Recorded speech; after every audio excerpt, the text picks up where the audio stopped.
Hi everyone, this is audap. Let's check out the Aleste Collection on Nintendo Switch. Okay, what do we got here?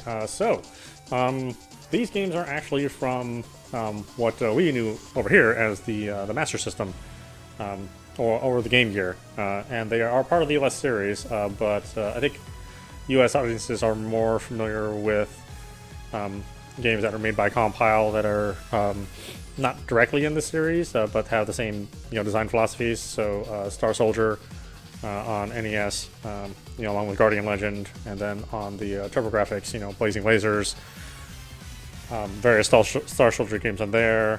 Super Nintendo, Space Mega Force. Genesis had Musha and Robo Aleste. So the Aleste series has been around for quite a long time on a number of different platforms.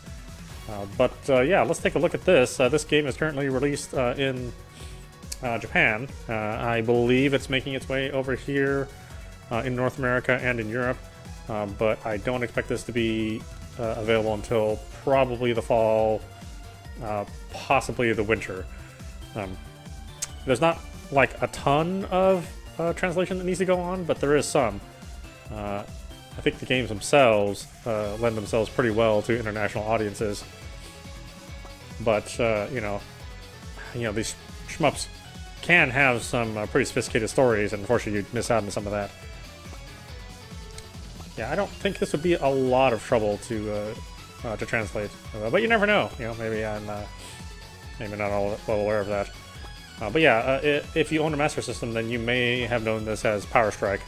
I don't think all of the Aleste games made it over to North America. I think only Power Strike and Power Strike 2, and maybe Power Strike on Game Gear. I don't know how to look at my collection and just verify, but yeah, let's check it out.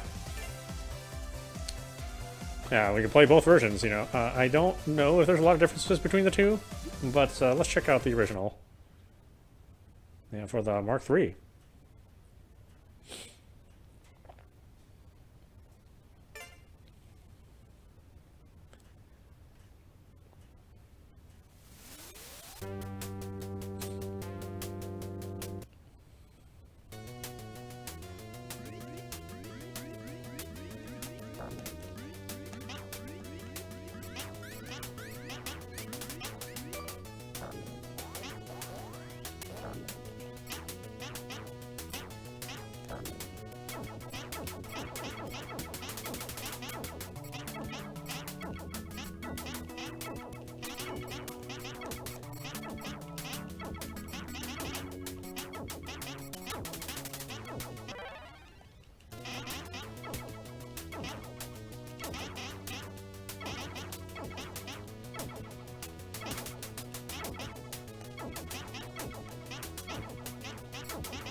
Yeah, but you can definitely tell this is like Compile magic. They were making that Star Soldier is probably their most famous name that they applied to Aleste, although Aleste is more commonly known outside of U.S. territories.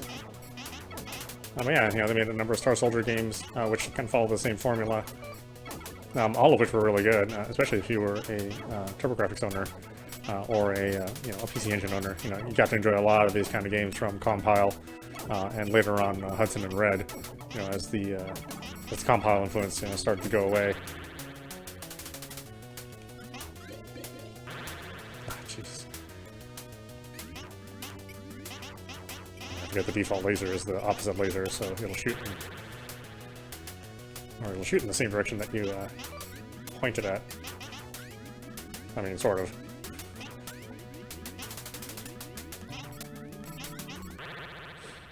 Ugh. God, it's a tough game.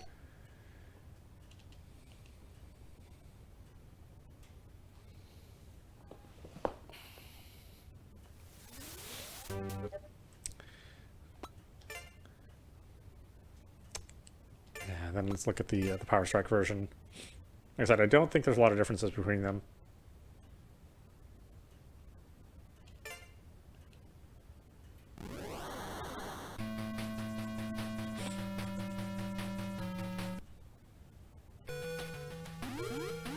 Oh, the sound is different. Ooh boy, that's quite a bit different. Now that I hear it.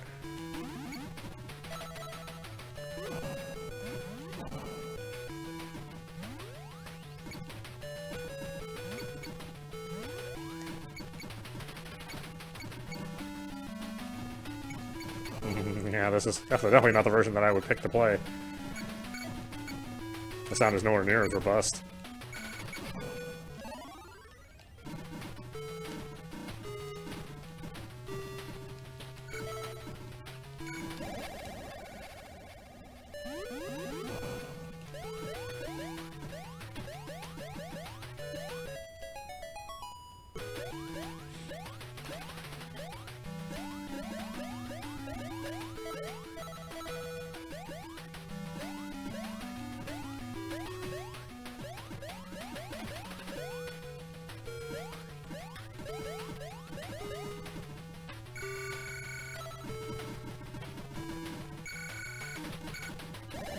Oh, so tough.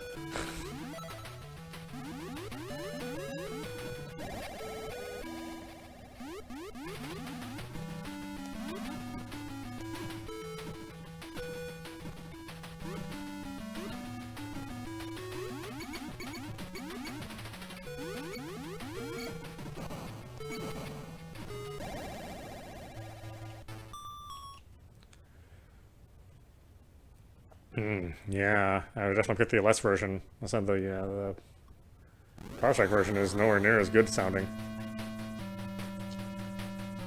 Yeah, the FM chip makes such a huge difference. I mean, I guess the PSG sound was like really familiar for that era, and you know, there was a lot of debate back in those days of whether FM or PSG was like the better sound.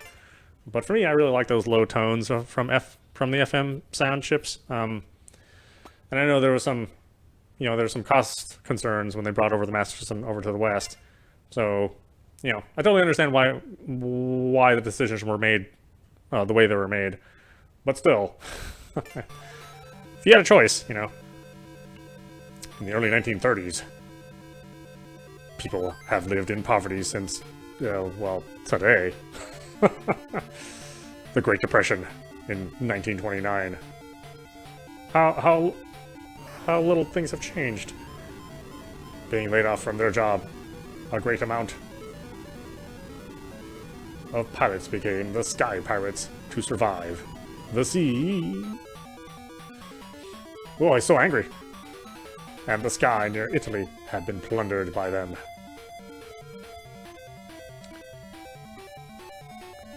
I am Pot Hunter. Pot Hunter, really? I earn my living by shooting down those poor pirates. Okay, let's start today's work. Pot Hunter. A name that would drive fear into nobody.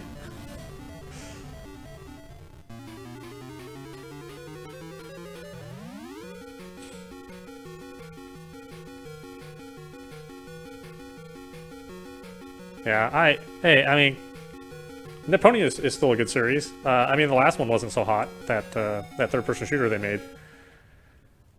In fact, I'm struggling to finish that game because it's not that much fun, but the story is really good. Yeah, I think that's fine.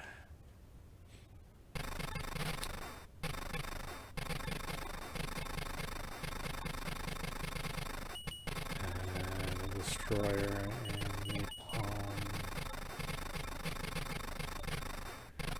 What was good? The burner? I think the burner was good. God, I haven't played this game since it was released.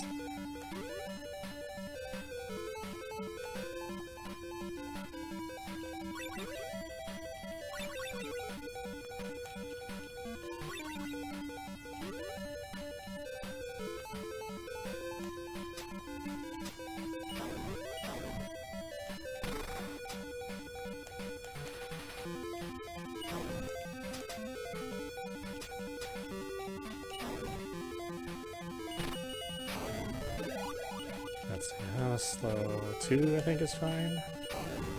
Let's have to go too fast. Yeah, I mean, it's incredible how much better this game is than Aleste. I mean, they really went all out and you know, got as much power as they could out of the Mark III.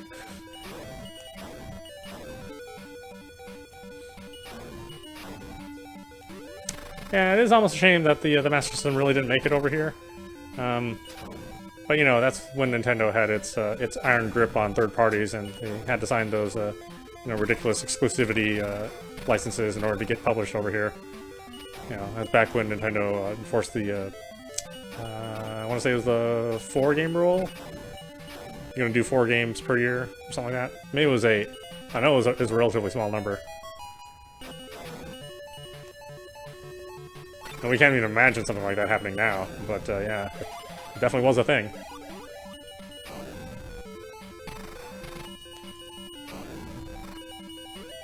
So life for gamers has actually gotten much better.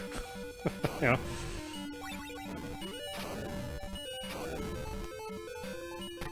Ugh. Holy crap. Yeah, I forgot how hard this game was.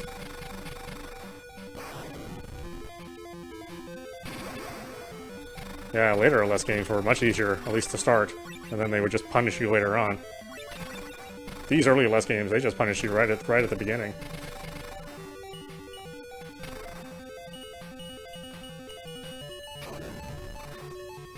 But, you know, it was okay for games to be hard back in these days. You didn't have to worry about, you know, excluding audiences, because the only audiences that existed were, you know, younger kids, and they were all hardcore players. There was no casual market back in these days. Oh, Jesus.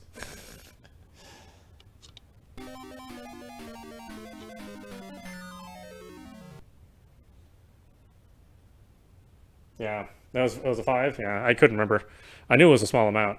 Yeah, and Konami did the Ultra label, which, you know, honestly, the Ultra label didn't have that many good games. You know, we remember Metal Gear, but they also did a ton of other crap like, you know, Mission Impossible and Contra Force and just a lot of junk. So maybe it was better back in those days. You know, the actual Konami label was really strong, but things on the Ultra label, I guess they had Ninja Turtles, I suppose. Though I look back at that game, Ninja Turtles, and I don't think all that much of that game.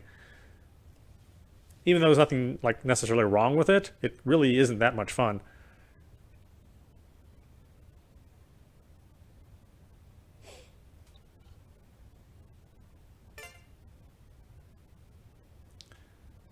Yeah, and then they had you know, all those unlicensed games too, which boy, I played a lot of those unlicensed games because I think at that time there was a local game store that opened up that allowed more rentals, you know, outside of Hollywood and Blockbuster.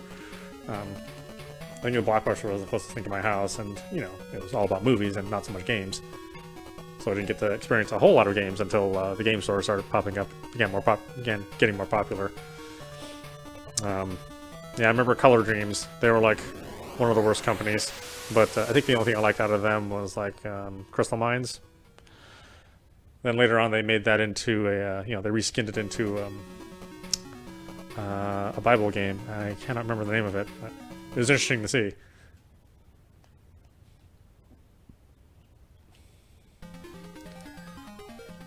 Yeah, for as harsh as Nintendo was during those days, you know, it was probably the right decision on their part. You know, they were worried about the market crashing, like it did with the 2600 and the 5200. You know, in the Atari days. You know, you know, of course, we shame them now for being so you know, so tyrannical. But, you know, I think probably if they hadn't put so many restrictions on there, then you know, the quality of software probably would not have been as good. And, you know, there's still tons of crappy games on the system. But if you think about unrestricted access like we do have now, you know, we can look at the eShop now and we can see that, you know, Nintendo doesn't police anything at all. You know, most games can get a license. And for better or for worse, you know, we get really good games on occasion, and we get like a ton of really crappy ones too. So whether or not that's good for the market, I guess, is kind of up to your own opinions. Personally, I think it's fine, because you should be able to, you know, pick and choose from a lot of different choices. And maybe you're like me, and sometimes you like games that are not necessarily considered good critical hits. You know, like I just played that you know, Solitaire game and I spent an hour playing it, and I really had a good time. But you know, it certainly is not an award-winning game, and probably isn't for most people. I've heard a lot of people also complain about the way the eShop's laid out and not being able to find, you know, good titles and good games. But since I shop week to week, or actually I shop day to day, and I just look at all the new releases, I've never really had a hard time finding anything. But I suppose if I only bought like a game once every couple months, or you know, once in a while, that would make more sense. But as is right now, I mean, I don't have any problems finding games. I do have a problem organizing games, and Nintendo has done nothing about that. And they probably never will. You know, I don't think we'll ever see folders. Not that I care about folders. It's really for other people that I speak for. For me, the idea of just having the last things that you played recently on your list is just fine, because those are probably the only things that I really care about. Outside of that, the top 5 of my my game list, I only occasionally go beyond the top 10. By the time you hit like number 11 on my list of games that I've forgotten about, I probably will never see you again. I'll just be happy that I played that amount and then, you know, just be done with it. Which is terrible, because I do end up like not playing a bunch of really good games, and then maybe years later I'll go back to them, but there's just too much stuff on this system. My original intention for this channel was to cover like all Switch games, because I thought it would be like the Wii U. I thought Nintendo would just like completely fail off their ass with the system. But then after a while, I started not to be able to cover Switch games, because now there's just too many. I mean, there's no way I could cover all these games. Then I started covering other systems outside of the Switch, and it's just like, oh man, there's only so many games I can play, and there's only hours I can broadcast. You know, because I do have a regular job, and like I said, this channel's not monetized on any of the platforms. You know, Facebook Gaming and Twitch and YouTube, I don't monetize. So it's like, I really can't cover all the games that I really wish I could have. I'll do as many as I can, though.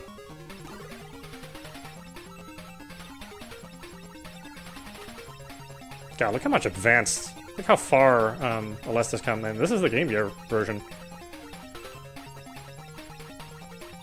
Yeah, the Game Gear with like 6 batteries. It lasted for like 20 minutes. Boy, that system. I mean, I suppose the Lynx was worse. I think the Lynx was like an hour and a half or something like that. It was some stupid number. But I played the heck out of that. I played the heck out of that Lynx. I played a lot of Xenophobe on that system. Oh, Jesus.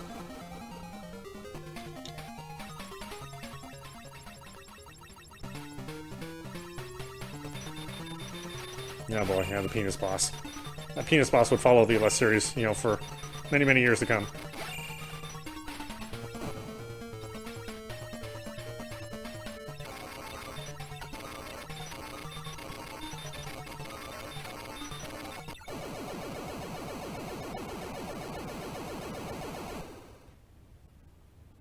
Yeah. Yeah, the Japanese market was completely flooded. Although, honestly, the Japanese market is completely different than the North American market. Over there, the gaming culture is more prevalent, I think. I think there, I mean, the gaming culture in the 90s in Japan is like the gaming culture now here, you know. A lot more prevalent, a lot more types of games. A lot more casual kinds of games too, along with the hardcore games. So, you know, we took a while, but we did finally kind of catch up to their attitude. You know, the gaming is not really considered only kids' territory now, just like it was for them in the 90s. I mean, there are other problems with gaming here, but oh, jeez, I'm getting my ass kicked. But yeah, sometimes there can be too much of a good thing, and you know, if you think about all the crappy games like LGN made with all those movie licenses that you know, they spent, you know, big dollars on, and you know, still couldn't make a good game to save their life. If you think about an unrestricted market, you know, with a publisher like that or a developer like that, then yeah, the market would have crashed.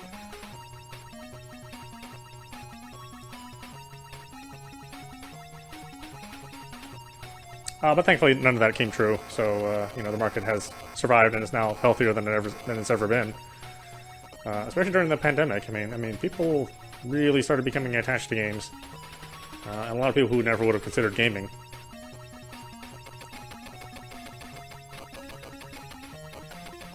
You know, the movie industry suffered, you know, a terrible blow, but the video game industry just ended up growing. And it's not like when everybody's get their shots and the world returns to, you know, quote-unquote normal, that people are going to stop playing games, you know. You know, that's going to stick with them from now on.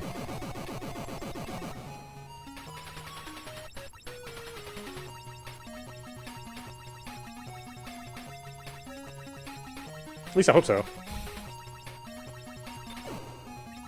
I mean, they're not playing these games necessarily, but maybe they might be curious about a shmup or an old collection, you know?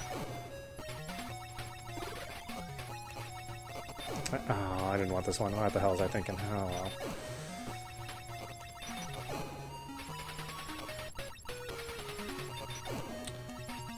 Yeah, speaking of old systems, I'm happy that Analog announced that they're going to restock the Super NT tomorrow at 8 a.m., which means by 8:01, all the scalpers will have every single console, and I won't get a chance to buy one. But it's nice that they decided to re-release the system and make more of them, because I missed out on the first patch. And you know, I said the scalpers being what they are, it's unlikely I'll get a console for myself, but I'm crossing my fingers. I'm pretty happy with their Mega SG. That's a really good unit.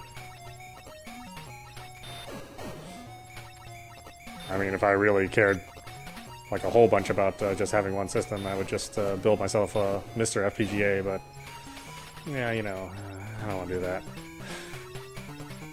I think it's more trouble than it's worth.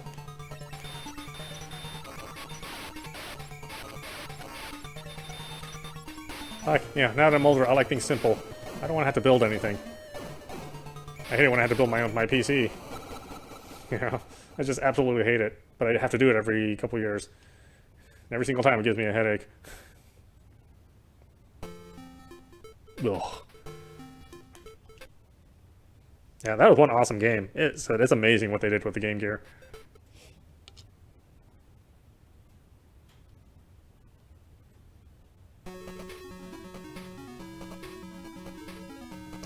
I think I am going to do Famicom Detective Club. That does look really interesting. I mean, I think the problem now is that I've committed to a lot of these games, and I don't know when to fit them in. I mean, there's a lot of stuff which I just want to play for myself, and then there's like some things which I know people like look forward to. So, you know, I have to make some time for Vice City because people want to see Vice City for whatever reason. Oh, that's right. This had a Power Strike version. You know, I have to make some time for the Blizzard collection. God, you know, and I have to make some time for these other games. So it's like, I don't know exactly how I'm going to fit everything. I just know that some series are going to take a long time for me to complete. Probably the Blizzard collection will take like all of next year. With the way things are going.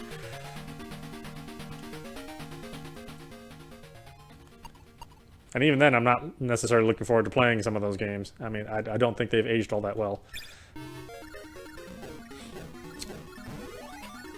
But yeah, I definitely want to do like the Root series, Root Double, and Root Film, the Famicom Detective series I want to do. I do want to cover like Ninja Gaiden, even though it's not the good Ninja Gaidens, it's the Ninja Gaiden Sigmas.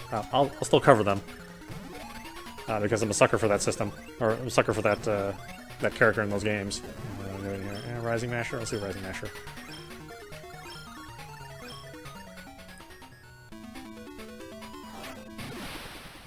I know, here I am just talking about like old games. I should probably talk about some new games too.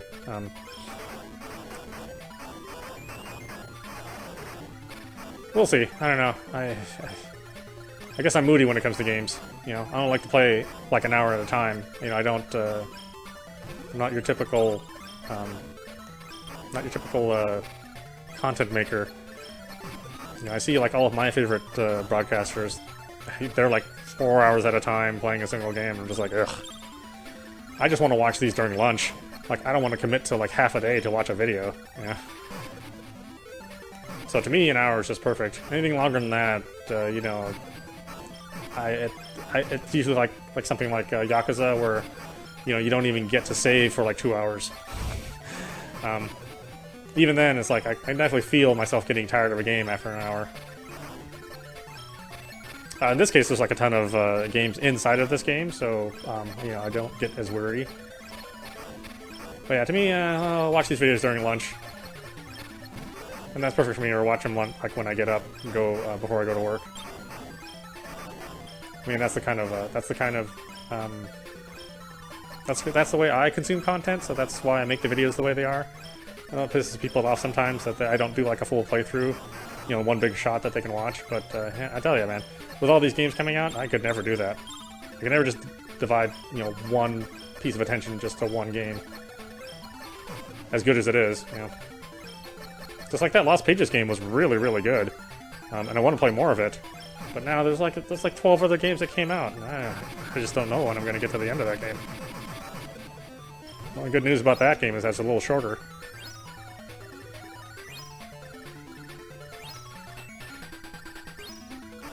Yeah, I do try to cover, like,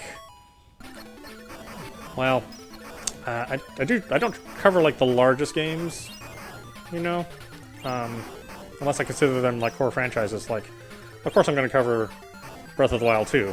I mean, it'd be stupid not to. But that's just because I like it, you know, for selfish reasons, you know. But, you know, I'm not going to cover, you know, I'm not going to cover, like, the next season of, you know, Fortnite. I'm not going to cover, like, expansions to, what's that other big one that people have been into? I can't think of the name of it. It's that Viking one. That's the kind of stuff I won't cover, but, yeah. You know, popular niche games, if there is such a thing, I like those. Just because I know people just won't cover them. Or they'll cover, like, well, or it'll be, like, obvious that somebody didn't play the game and they had to write a review for it. I found, like, a lot of reviews on, you know, even the more reputable sites. It's like, it's pretty clear somebody didn't play it, or they only played, like, 20 minutes of the game. You know, and they had a deadline, and they wrote a review just based on the short time they played. Which is not fair to us, because we want to know, like, the totality of the view. You know, whether or not the whole game is good, not just whether or not the first 20 minutes are good. And that's why I follow this format, this, like, long review format. So you can see me play the game, and we can talk about what I'm thinking, whether or not something's pissing me off. You know, because you may play a game for, like, let's say you play a game for, like, 20 hours, right? But the last 3 hours, or maybe the last 2 hours, are just a slog. And, you know, when you go back to write your review, you're like, yeah, you know, you know, my last impression of the game was that it was terrible, because the last 20 minutes or, you know, the last 2 hours are a slog, and that's going to reflect your review. But really, you know, you spent 18 hours enjoying yourself, and, you know, somehow they kind of screwed up on the last part, and I don't necessarily think that's fair to a game or to you when you go and purchase a game, or you're listening to somebody talk about a game, and they just forget that they had a good time. Or maybe they didn't have a good time until, you know, the last 5 hours of a game. Like, and to me, that's like every Souls game. It's like, I don't have fun playing Souls right away. You know, I only have fun in the last 6 hours of the game, you know, when I've kind of gotten used to all the systems, and I understand more of the tells, and I can, you know, utilize the weapons better. That's when it's fun. But yeah, you know, the 28 hours leading up to that, when I finally get good at a Souls game, not that much fun.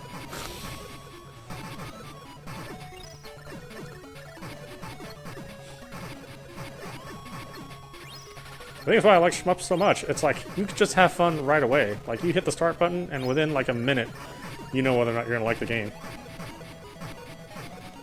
And then you can just play it and get better at it.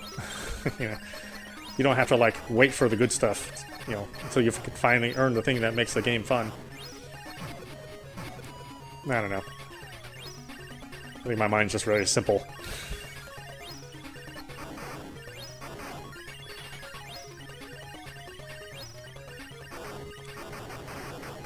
Yeah, it's really... It's amazing how much better the Aleste games get. Like, they really learn their lessons, you know, well, and even within the confines of the same system, you know, just these Game Gear games are, you know, even better than the Mark III games.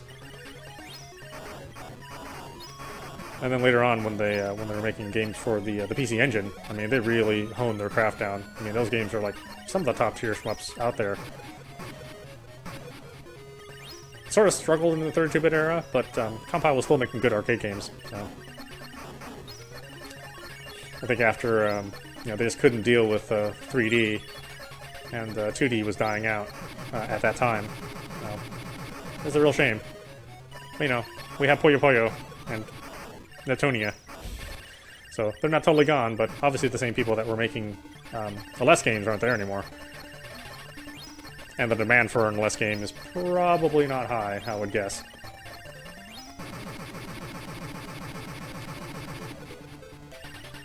Makes me sad, but it is true.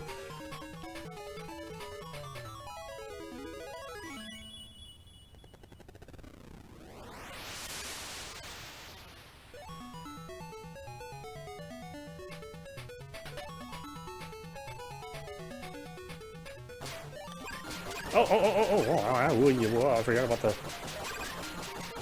the afterburner portion of the game. Yeah.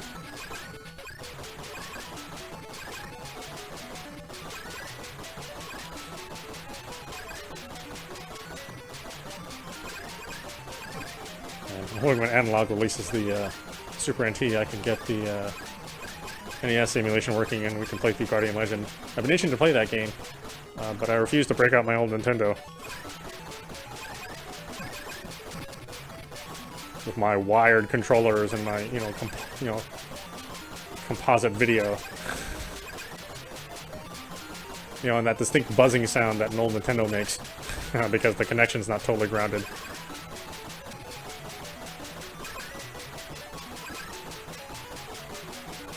For me, that system is just like in my home museum, never to be touched.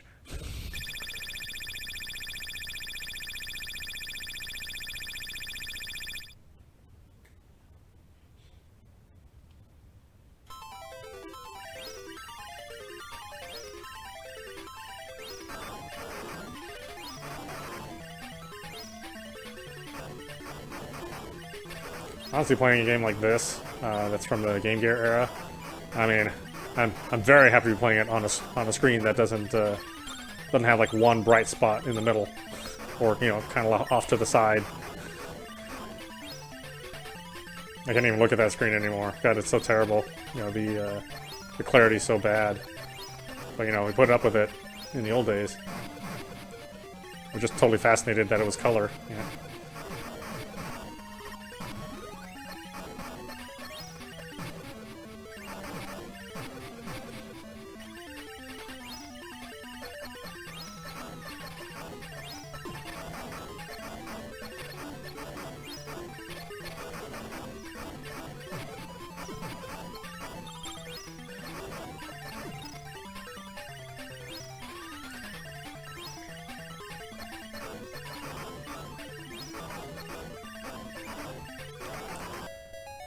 Yeah, thank goodness for M2.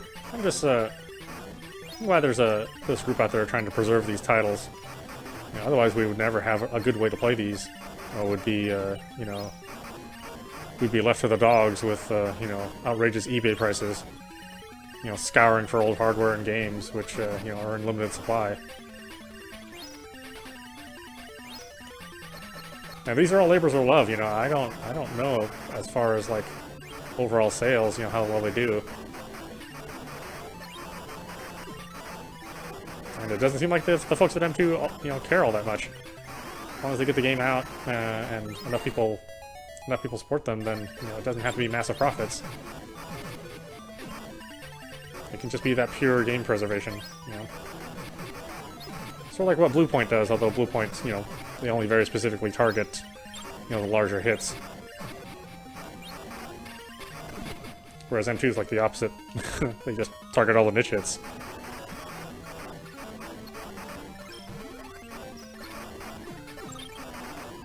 Ah, Jesus. There is a point in time where the game just gets like really difficult to handle.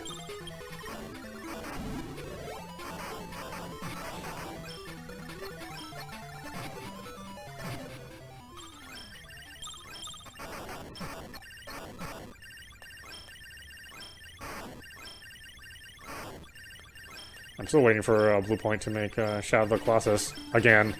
Now that the PlayStation 5 is out, seems like those guys are like totally addicted to that game. Every time there's a new system, they make a new version of that game.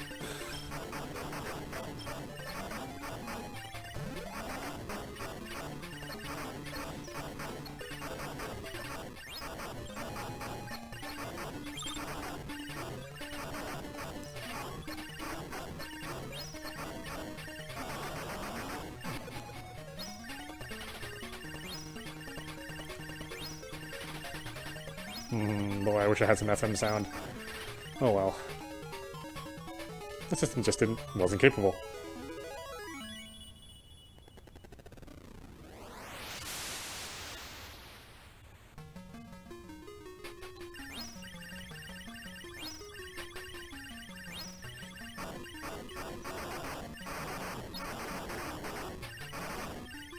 I'm actually surprised I'm still alive. Usually by now I would have exhausted all of my continues and lives.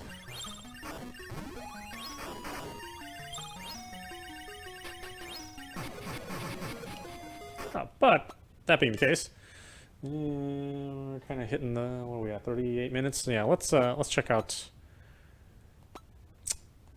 yeah, Aleste III. Oh wait, let's take a quick look at the Power Strike 2 version. I don't think there's a lot of changes.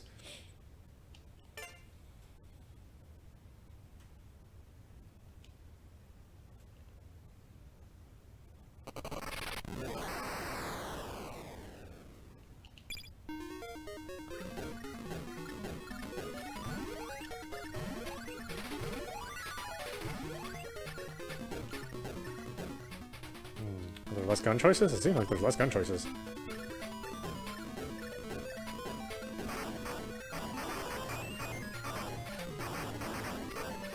Oh, never mind. Boy, this seems a little different. I'm just misremembering the initial levels.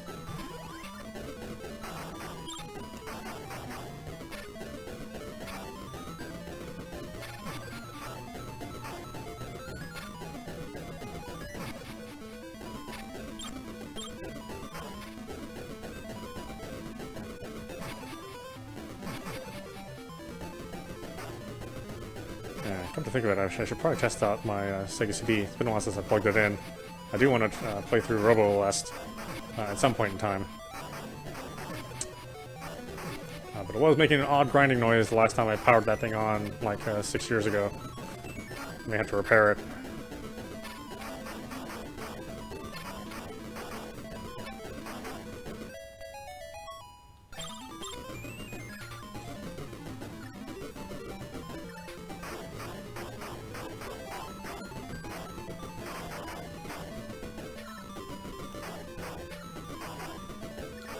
Yeah, it's nice to play this outside of the Game Gear universe with that blurry-ass screen. You know, and the single backlight.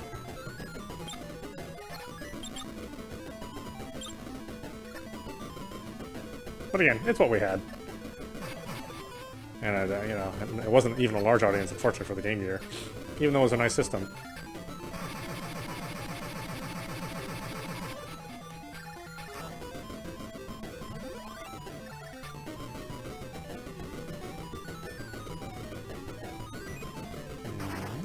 I think this is largely the same.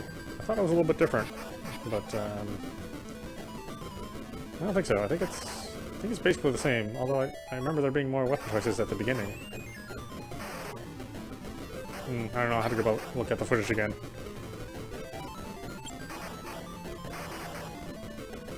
That's how terrible my memory is. I can't remember from like 10 minutes ago.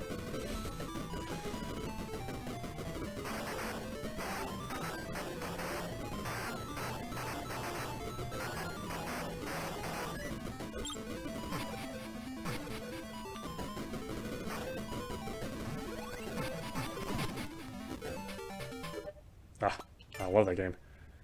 I definitely want to spend more time playing it. But let's get to the star, Aleste III. 2020, man.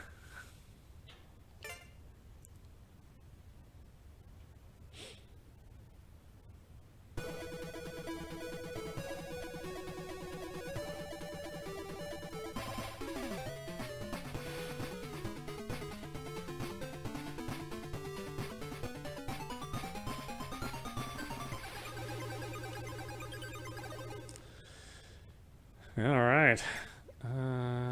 Look at that thing. Well, let's just go with the defaults.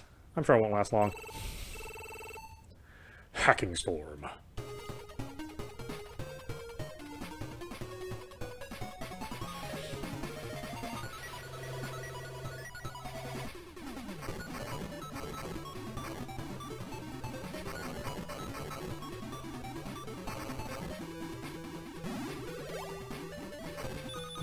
Wasn't that stereo sound?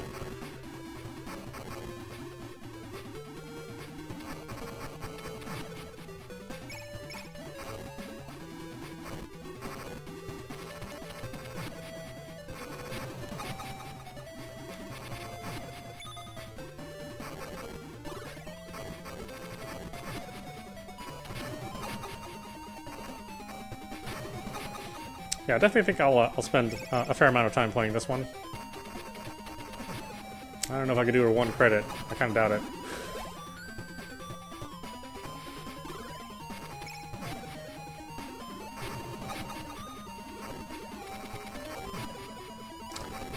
It's just nice to play a new old game, you know?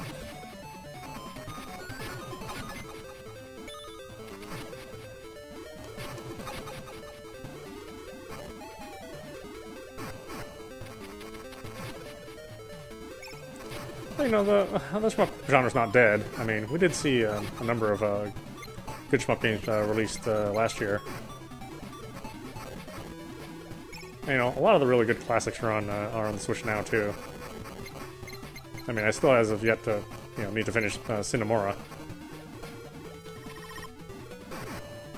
I think I've beaten Ikaruga, more times than I can count. Or Kataga? I forget how it's pronounced.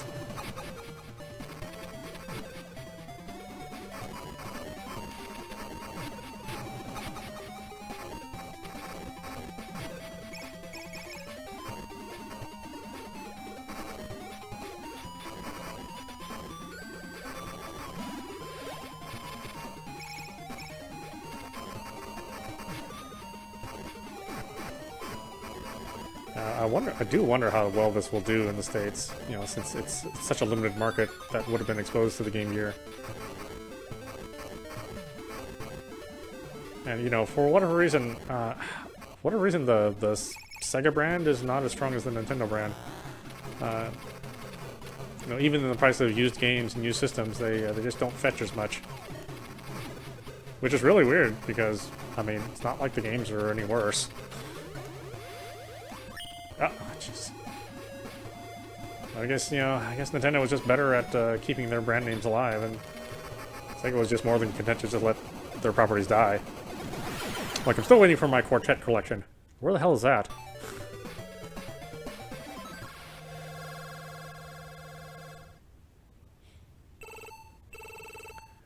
Come on, Sega. I know you remember those characters.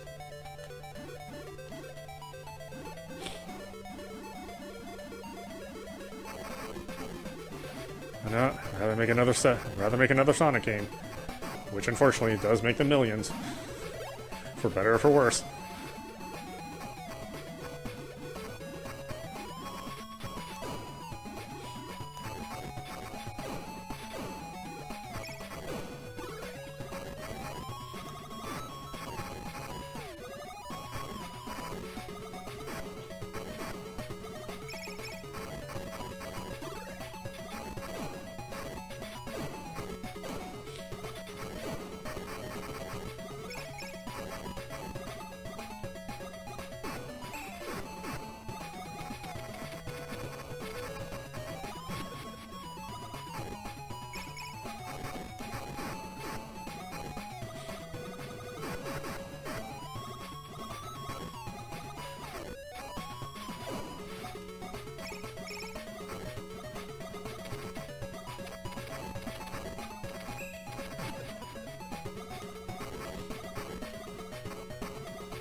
Sorry, I'm not talking a lot. It's fascinating to play this game.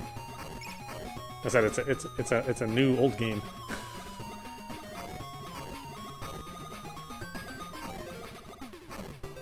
it goes to show what could have been with the Game Gear.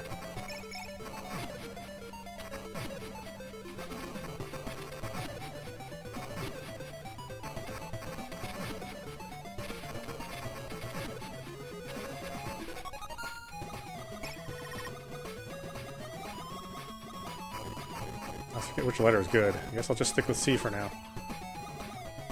Even though it causes the screen just to slow down to a crawl. Excuse me.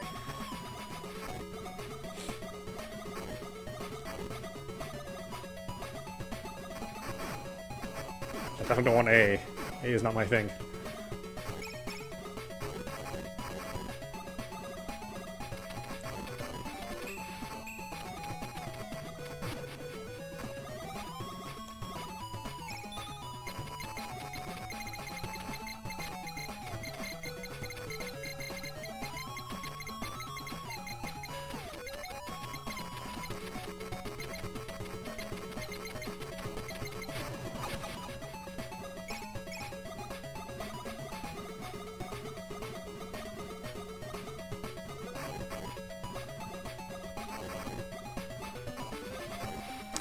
I will say, I'm a little disappointed that they don't do the special editions for these games over in the States. I mean, limited run games will do them, but you know, the official official package for this is actually really nice. But I guess they just can't sell enough of them over here to justify it, which is a real shame. I think there is a smaller market if it's just like an extra run that I think could still be profitable. Certainly for those people who like to collect things and just auction them off later. That audience is big enough to justify a print run, I think.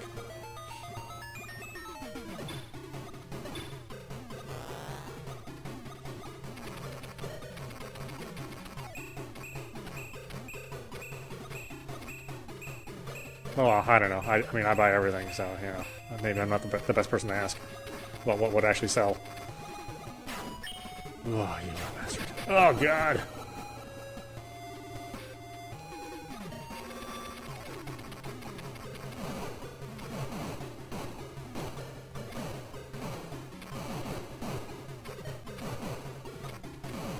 Ah, the days when it was acceptable to have the game just run slower instead of dropping frames, making everything super choppy. I miss those days. It is not a thing anymore, though. I would just rather drop frames. It drives me crazy.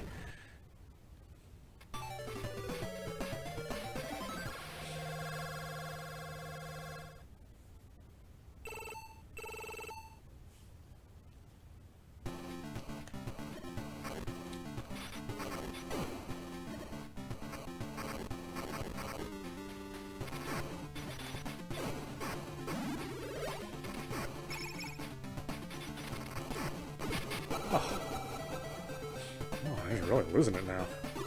Oh no, I can pick up A. Oh god.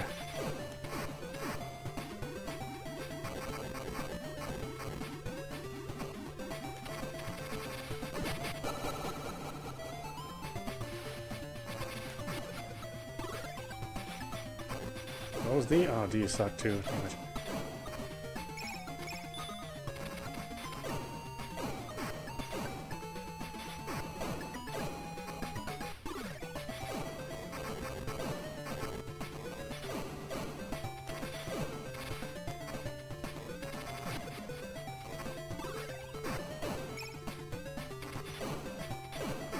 Oh, then I picked it up again. Oh, God, I'm going wrong.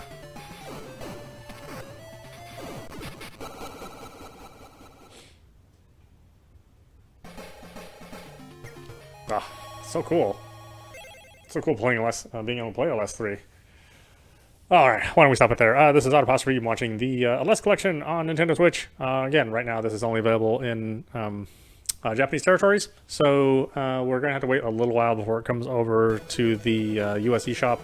I don't believe there are physical editions planned, so it will be digital only. So if you're a physical person, then you'll have to, check out PlayAsia or your friendly importer, assuming they have any more of these limited run physical editions left. I think this one is still readily available, but not so much like things like Darius. Those are all gone, at least not within a reasonable price anymore. But yeah, definitely check it out. I mean, it's a classic series, and these set of games, I think, not that many people got to play these games. There was only 2 of them that managed to make it over to the States under the Power Strike series, and especially on the Game Gear, it's a very underappreciated system. So it's nice to be able to play that and appreciate it now, except without having to look at that annoying Game Gear screen with its 2-hour battery life. Yeah, check it out when it comes over here, or if you're like me and are inclined to just make a Japanese account. I use PlayAsia to buy my Japanese eShop points, but there are other retailers out there, and it's really easy to do. And then once you buy it under your Japanese account, you can play it under your US account just fine, since it plays locally and doesn't do a server check. One of the things which I don't like about the Xbox. Anyway, I hope you enjoyed watching, and I will see you at the next stream.